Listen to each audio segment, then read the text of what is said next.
بسم الله الرحمن الرحيم.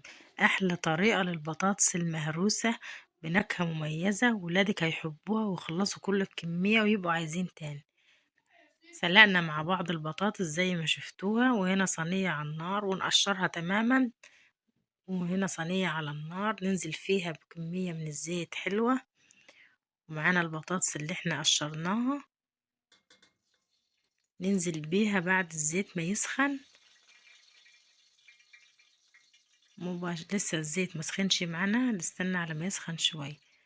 قبل ما ننزل بيها ننزل بايه؟ بقرن فلفل متقطع حامي شوية، لو عاوزاه بارد اعمليه بارد. المعتاد اننا بننزل بالبطاطس على طول، لا دي طريقة جديدة هتعجبك قوي وجربيها، وان شاء الله هتعتمديها طول السحور في رمضان تعمليها. هنا بس يتشوح معانا القرن الفلفل الاخضر كده، بننزل عليه بمعلقة او معلقة ونص من هريسة الفلفل البارد. ركزي معايا، هريسة الفلفل البارد عشان الأطفال.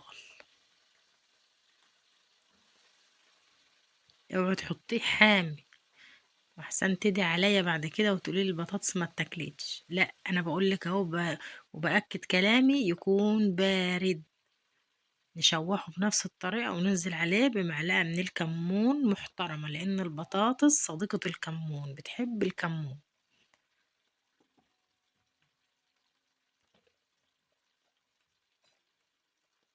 اشتركي معايا في القناه وحطي لي اللايك وفعلي زر الجرس، وننزل بحبه فلفل اسمر،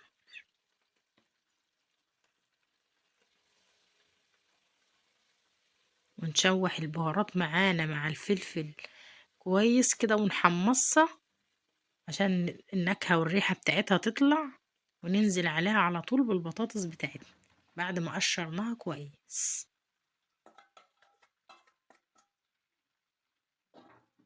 ونشوحها كويس مع الخلطة اللي احنا عملناها دي، عشان ايه؟ تاخد اللون الجميل ده وولادنا يحبوها وخلصوها على طول. دي نكهة مميزة وهتعجبك قوي، وجربيها.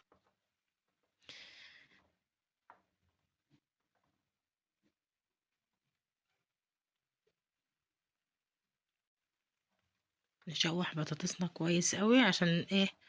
تاخد لون كده معانا من جميع الجوانب.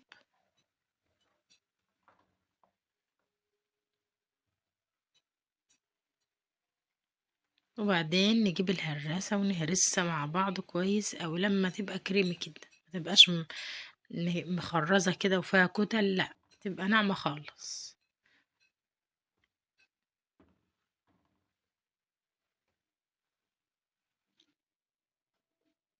هنا هرسنا كل الكمية زي ما احنا عايزين.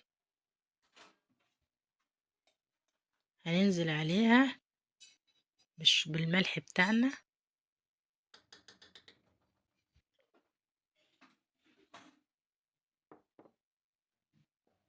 ونقلبها كويس.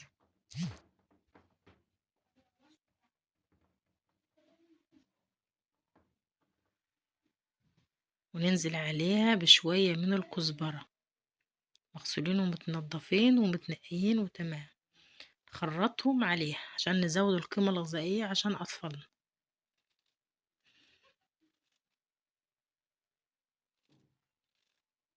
الكزبرة بتديها نكهة جميلة جدا يا بنات والله، وبتخلي طعمها مميز وجميل أوي. جربيها وإن شاء الله هتعجبك أوي.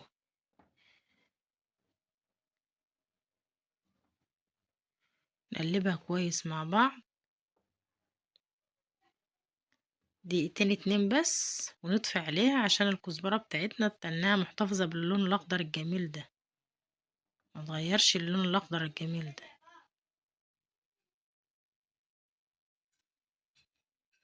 هنا بوريك بطاطسنا قبل ما اسلقها، وهنا بوريها لك بعد ما استوت وتمام التمام معانا بالطريقة بتاعتي الجميلة اللي أولادك هينسفوها نسف. كل سنة وانت طيبة، جاي عليك سحور رمضان، اعتمدي الطريقة دي واعمليها على طول فيه. وبألف هنا وشفا.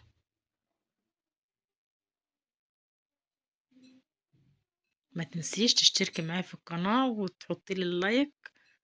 والسلام عليكم ورحمة الله وبركاته.